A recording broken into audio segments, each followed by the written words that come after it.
Assalamualaikum warahmatullahi wabarakatuh. Perkenalkan, nama saya Muhammad Iqbal Maulana Usmani dengan NIM 241176480 dari kelas 2024B Prodi Ilmu Hukum. Yang pertama di sini saya akan menjelaskan mengenai pengertian alternatif penyelesaian perkara pidana. Pada dasarnya perkara pidana biasanya diselesaikan melalui proses peradilan pidana, mulai dari penyelidikan, penyidikan, penuntutan hingga pengadilan di persidangan.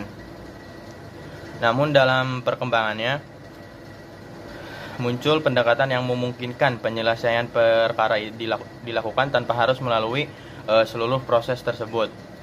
Alternatif penyelesaian perkara pidana merupakan mekanisme penyelesaian perkara yang mengutamakan perdamaian, musyawarah dan pemulihan hubungan antara pelaku, korban, serta masyarakat. Dengan kata lain, tujuan yang ingin dicapai bukan hanya menghukum pelaku, tetapi juga mencari solusi yang dapat memberikan manfaat bagi semua pihak. Penerapan alternatif penyelesaian perkara pidana memiliki beberapa tujuan. Yang pertama, mengurangi penumpukan perkara di pengadilan. Yang kedua itu menghemat waktu dan biaya proses hukum. Yang ketiga, memulihkan kerugian korban. Yang selanjutnya serta menciptakan penyelesaian perkara pidana yang lebih efektif dan humanis. Yang selanjutnya yaitu saya akan menjelaskan tentang beberapa asas dan dasar hukum alternatif penyelesaian perkara pidana. Terdapat beberapa asas yang menjadi landasan dalam penerapannya. Yang pertama itu ada asas keadilan yang memberikan penyelesaian yang adil bagi para korban maupun pelaku. Yang kedua itu ada asas kemanfaatan, yaitu penyelesaian yang memberikan manfaat bagi masyarakat. Terus yang ketiga itu ada asas musyawarah dan perdamaian yang menekankan penyelesaian ini melalui dialog dan kesepakatan para pihak, yaitu antara pelaku dan korban dan juga masyarakat. Dan yang terakhir itu ada asas restoratif, yaitu upaya untuk memulihkan keadaan yang terganggu akibat adanya atau akibat terjadinya tindak pidana.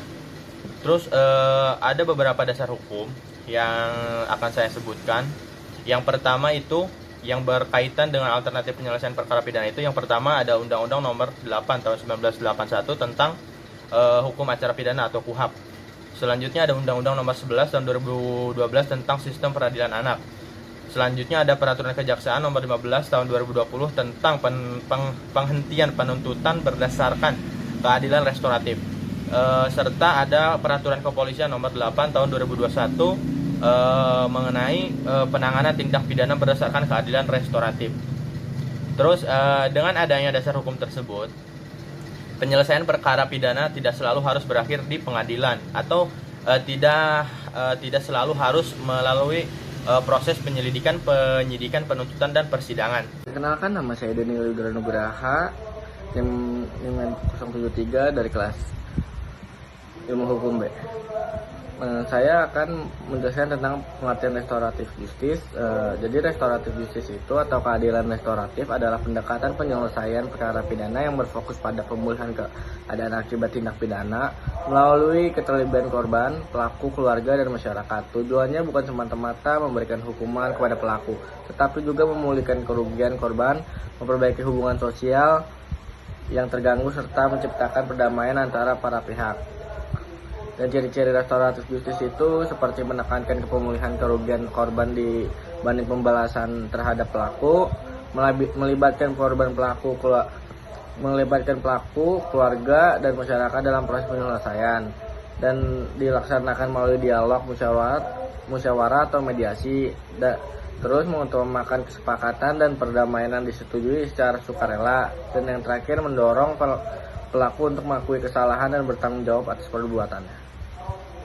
Di sini saya akan menjelaskan tentang proses perdamaian antara korban dan pelaku. Proses restoratif justice umumnya diawali dengan adanya kesediaan korban dan pelaku untuk menyelesaikan perkara secara damai. Selanjutnya dilakukan pertemuan atau mediasi yang difasilitasi oleh aparat penegak hukum. Dalam proses tersebut, korban menyampaikan dampak yang di dalamnya, sedangkan pelaku dapat mengakui kesalahan serta menyatakan kesadarannya untuk bertanggung jawab. Apabila tercapai kesepakatan, pelaku dapat mengganti rugi, meminta maaf, atau melakukan tindakan tertentu untuk memulihkan kerugian korban, dan hasil kesepakatan kemudian menjadi dasar penyelesaian perkara sesuai ketentuan hukum yang berlaku.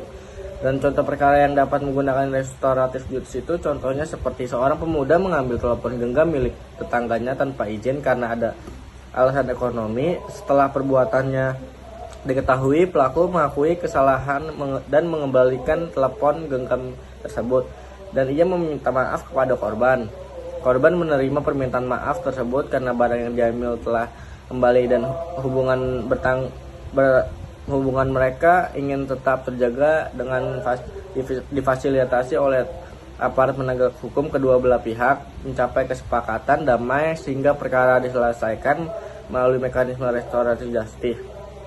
Dalam kasus ini fokus penyelesaian bukan pada hukuman pelaku, melainkan pada pemulihan kerugian korban, tanggung jawab, dan pemulihan hubungan sosial antar kedua pihak. Terima kasih. Saya Sinta Wulandari dengan NIM terakhir 116. Di sini saya akan melanjutkan materi yang telah disampaikan oleh teman saya tadi. Nah, di sini saya akan menyampaikan pengertian dari mediasi penal dan pengertian dari diversi. Yang pertama, dari mediasi penal terlebih dahulu. Mediasi penal adalah proses penyelesaian perkara pidana melalui musyawarah antara pelaku, korban, dan pihak terkait dengan bantuan seseorang mediator yang netral untuk mencapai kesepakatan yang adil bagi semua pihak.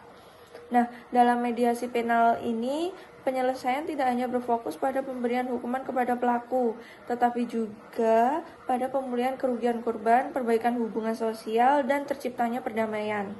Nah, konsep ini merupakan bagian dari pendekatan restoratif justice atau keadilan restoratif. Nah, contoh dari mediasi penal ini yaitu apabila seorang anak melakukan pencurian ringan, korban dan pelaku dipertemukan untuk mencari solusi seperti pengembalian barang yang telah dicuri tersebut, permintaan maaf, atau ganti rugi tanpa harus melanjutkan proses persidangan. Nah, untuk pengertian dari diversi itu adalah pengalihan penyelesaian perkara anak dari proses peradilan pidana ke proses di luar peradilan pidana. Nah, menurut pasal 1 angka 7 Undang-Undang Nomor 11 Tahun 2012 tentang Sistem Peradilan Pidana Anak, diversi bertujuan agar anak tidak langsung menjalani proses hukum formal yang dapat berdampak negatif terhadap perkembangan dan masa depannya. Nah, diversi dilakukan melalui musyawarah yang melibatkan anak, orang tua, korban, dan pembimbing kemasyarakatan.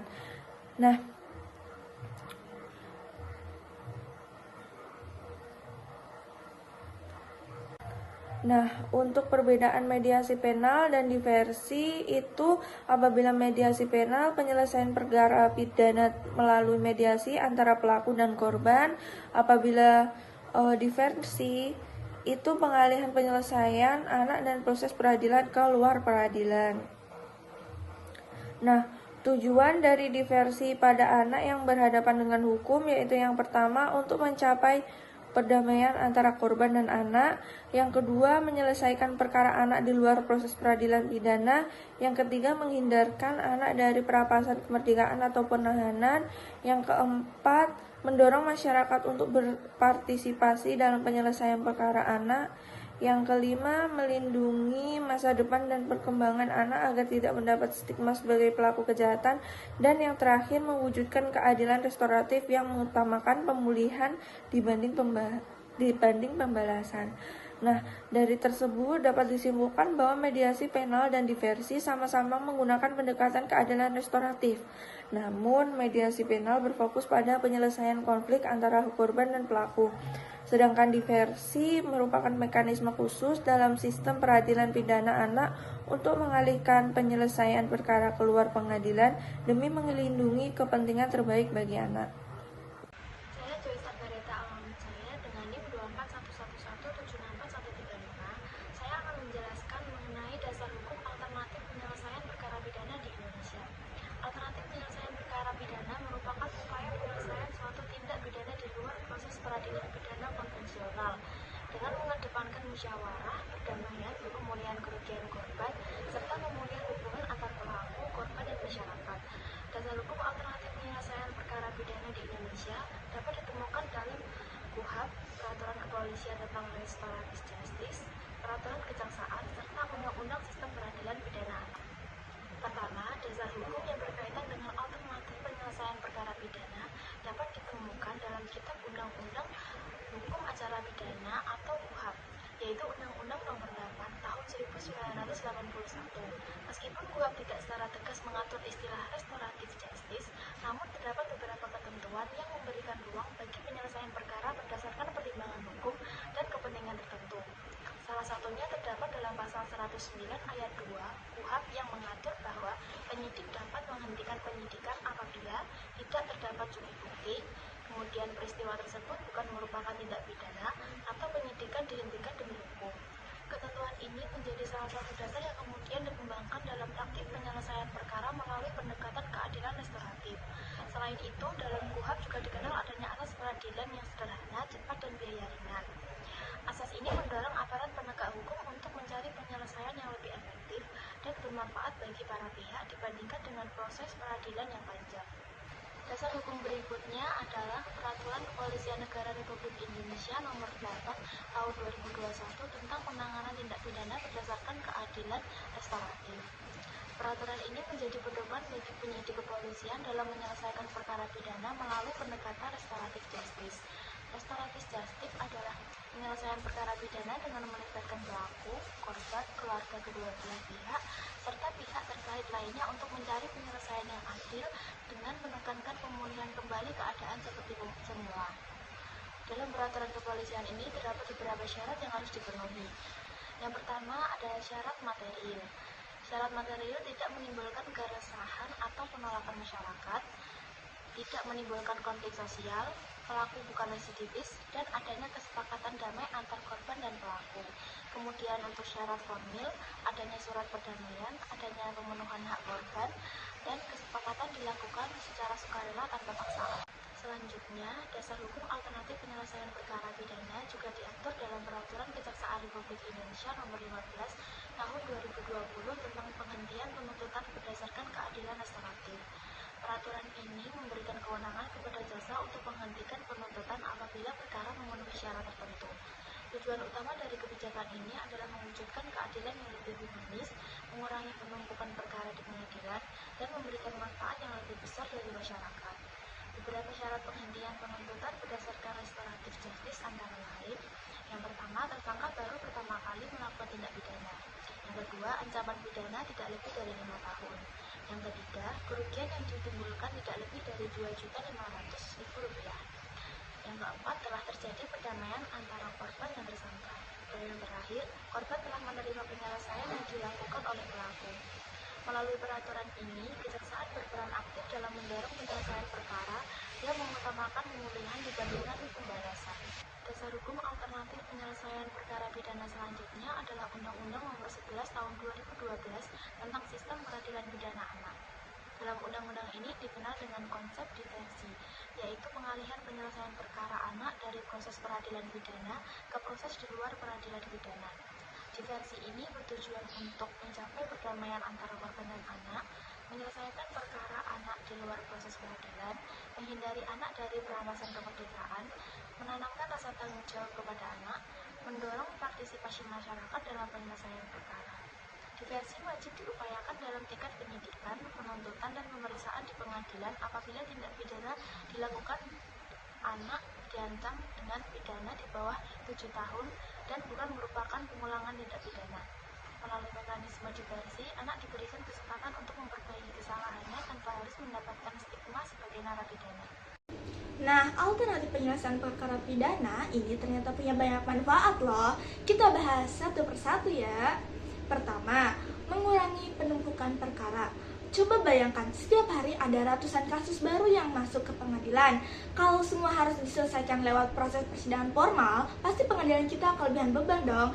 Nah, dengan adanya alternatif penyelesaian seperti restoratif justice atau mediasi penal, sebagian perkara bisa diselesaikan di luar pengadilan. Hasilnya, beban pengadilan juga berkurang dan kasus-kasus yang benar-benar serius bisa lebih fokus ditangani. Yang kedua, menghemat waktu dan biaya. Proses persidangan itu tidak murah dan tidak cepat cepat, bisa memakan waktu berbulan-bulan bahkan bertahun-tahun. Belum lagi biaya pengacara dan biaya lainnya. Dengan jalur alternatif, penyelesaian perkara bisa jauh lebih cepat dan biaya pun lebih terjangkau baik bagi korban, pelaku maupun negara. Yang ketiga, memulihkan hubungan sosial. Ini yang menarik. Proses persidangan biasanya cenderung lebih bersifat saling berhadapan. Artinya korban dan pelaku seperti dua pihak yang saling bermusuhan. Tapi di jalur alternatif ini, khususnya restoratif justice, tujuannya justru mendamaikan dan memulihkan hubungan. Pelaku mengakui kesalahannya, meminta maaf, dan memberikan ganti rugi, sedangkan korban pun bisa merasa lebih dihargai dan didengar. Hubungan sosial di masyarakat pun bisa kembali pulih tentunya. Tapi tentu saja tidak ada sistem yang sempurna. Ada beberapa kelemahan yang perlu kita waspadai juga dari alternatif ini. Yang pertama, risiko penyalahgunaan. Sayangnya proses di luar pengadilan ini kadang bisa disalahgunakan. Misalnya, pihak yang punya uang atau kekuasaan lebih besar bisa saja memanipulasi proses perdamaian demi kepentingan mereka sendiri. Kalau pengawasannya lemah, keadaan yang harusnya didapatkan korban bisa tidak tercapai. Yang kedua, korban bisa tertekan untuk berdamai. Ini juga perlu jadi perhatian serius. Ada situasi di mana korban mau tidak mau harus menyetujui perdamaian bukan karena benar-benar ikhlas, tapi karena tekanan dari keluarga, masyarakat, atau bahkan dari pihak pelaku. Perdamaian seperti ini tentu tidak mencerminkan keadilan yang sesungguhnya. Yang ketiga, tidak semua kasus bisa diselesaikan secara damai. Perlu dipahami bahwa jalur alternatif ini tidak cocok untuk semua jenis perkara. Kasus-kasus berat seperti pembunuhan, terorisme, korupsi besar, atau kejahatan seksual tidak boleh diselesaikan hanya lewat perdamaian. Kasus-kasus ini tetap harus diproses secara formal di pengadilan agar memberikan efek jera dan kepastian hukum. Bagian terakhir adalah kesimpulan dari materi yang telah kelompok kami paparkan. Alternatif penyelesaian perkara pidana adalah pendekatan hukum yang hadir sebagai pelengkap, bukan pengganti dari sistem peradilan formal. Konsep-konsep seperti restoratif justice, mediasi penal, dan diversi menawarkan cara yang lebih manusiawi dan fleksibel dalam menangani perkara pidana, khususnya untuk kasus-kasus ringan atau yang melibatkan anak. Pendekatan ini punya dasar hukum yang jelas, mulai dari KUHP, peraturan kepolisian, peraturan kejaksaan, hingga undang-undang sistem peradilan pidana anak. Intinya, alternatif penyelesaian perkara pidana bisa menjadi solusi yang baik, asalkan diterapkan dengan tepat sasaran, ada pengawasan yang ketat, dan tetap mengutamakan keadilan bagi semua pihak, terutama bagi korban.